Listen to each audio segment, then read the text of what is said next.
Hi there, and welcome to my podcast.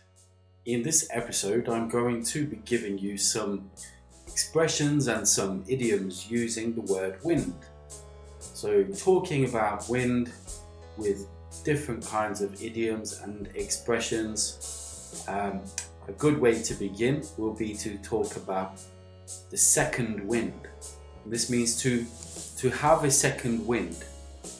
For example, usually I start working and do some lessons in the morning, and then when it gets to the middle of the afternoon, I get a little bit tired. The day seems to be going a bit slowly, but then by late afternoon, maybe around 4 o'clock, I get my second wind.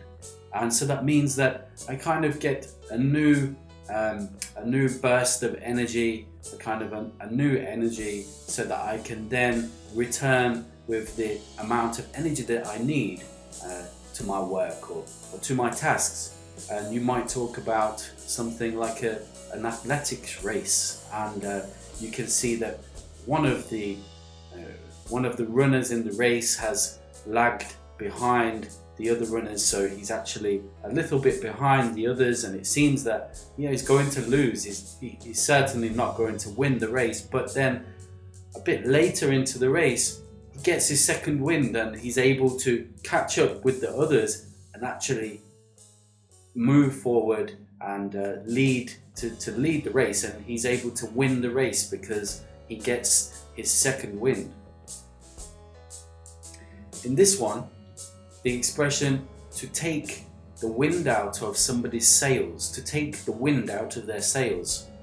So it might be that you're with your friends at work, and one of them, he tells you about how much money he makes. He's making so much money, and then we tell our friend that actually we all make the same amount of money as him, and that really takes the wind out of his sails. It takes the wind out of his sails.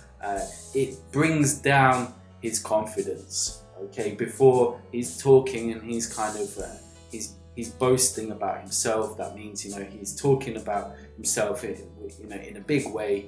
And now that we've replied to him, it takes the wind out of his sails, and he doesn't feel so big, and he doesn't feel like he's so important. We bring his confidence down to a kind of normal level again. Here's another one. So in my area, there was a storm last night. There was a violent storm with rain and hail and really, really strong winds.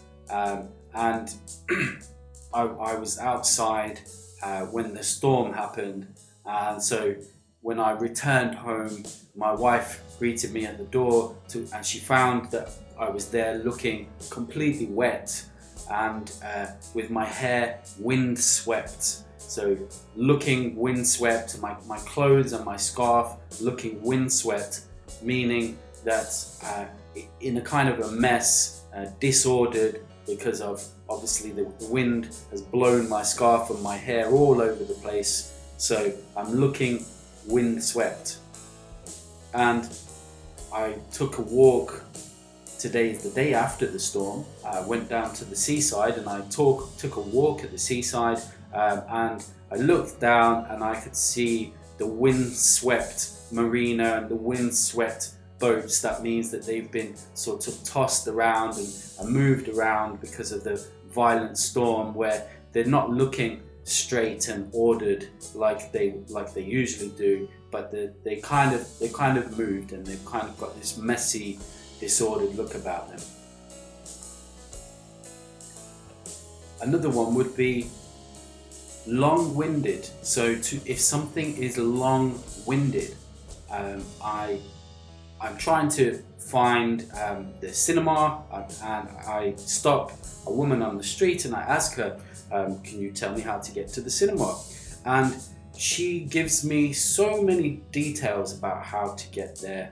She speaks for a very long time and gives me a very long answer when I only really needed a simple and short explanation of how to get there. So she gave me a bit of a long-winded answer, unnecessarily long and detailed.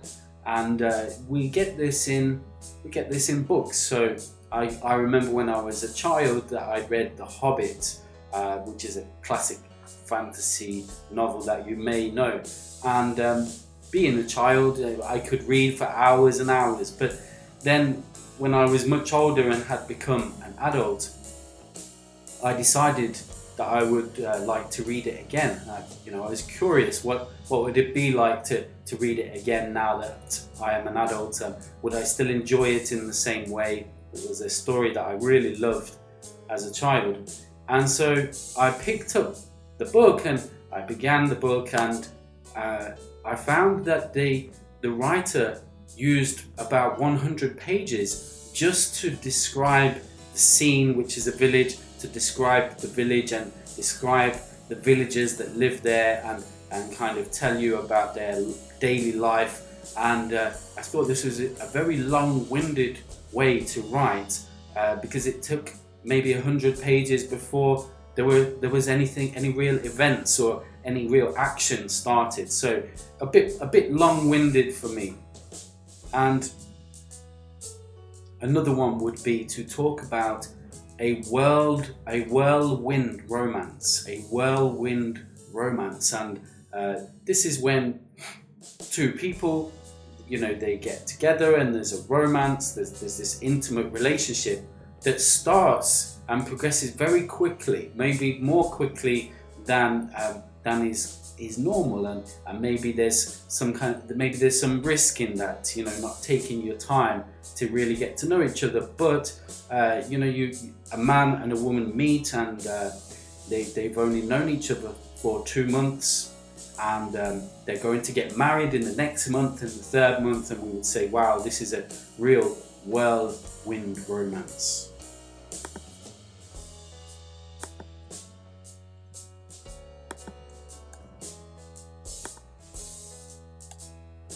Here's another one for you. So I have a friend, and this is a true story. He works for a university and told me that he's really not happy in his job, and that at the end of the semester he's actually going to leave. He's going to write an email to the director and announce his resignation. He's asked me to promise that I'd keep it to myself, to not tell anybody about this, because he doesn't want his colleagues to get wind of the news. So to get wind of something, it means that there is some news, or there's some information, and it comes to you, it reaches you, and somehow you get to learn about it, usually through talk, usually because people like to talk and they like to gossip, and people make promises about keeping things to themselves, but they don't always do that. And of course, somehow his colleagues might get wind of the fact that he's going to leave, maybe from me, maybe not from me, maybe from somebody else. And something else that's also about gossip and rumour and talk is the expression blowing in the wind. So where I live in Turkey, in this past week, we saw on the news some video footage of the Turkish president, and he was walking down some stairs, and in the video he appeared almost to be drunk. He was sort of swaying and wobbling, and he didn't look very firm on his feet, and there is a rumour blowing in the wind. It's blowing in the wind, and that rumour is that he's really not well at all, and that he has a late stage cancer, but he doesn't announce this to the public. It's a rumour. It's something blowing in the wind. And here's another one that sometimes we use when we try to do things like, for example, maybe you're trying to lose weight, and maybe you've tried diets, and you've tried running, and you've tried changing the times that you eat, and nothing is making a difference, and it feels like you are spitting into the wind. spitting into the wind. So of course, if you imagine you're standing maybe at the seaside, and you try to spit down onto the sea, and the wind is actually blowing towards you, and of course it would just come back into your face, and it would be useless. So something that you're trying to do, but it's really useless. It's not having any effect at all, and you feel like giving up. It's just not working for you. So spitting into the wind. And here's another one, which is to put the wind up somebody. To put the wind up somebody. So maybe there's a man, and he started to drink a lot, and after work he goes to the pub, and he's having a few drinks every night, and he's starting to come home very late, and he's not waking up in the morning. He's late for work, and these kind of things. He's in a kind of a bad state, and obviously his wife is not happy about this, and she threatens to leave him.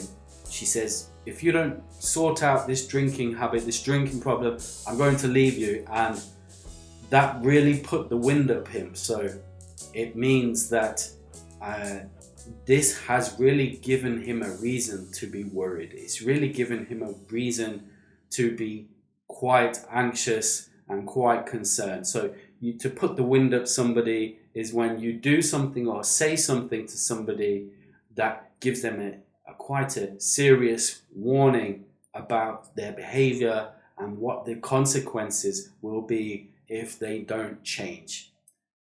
And that's all for this podcast. I hope they were useful for you, and I hope to have you on the next one. Thank you very much.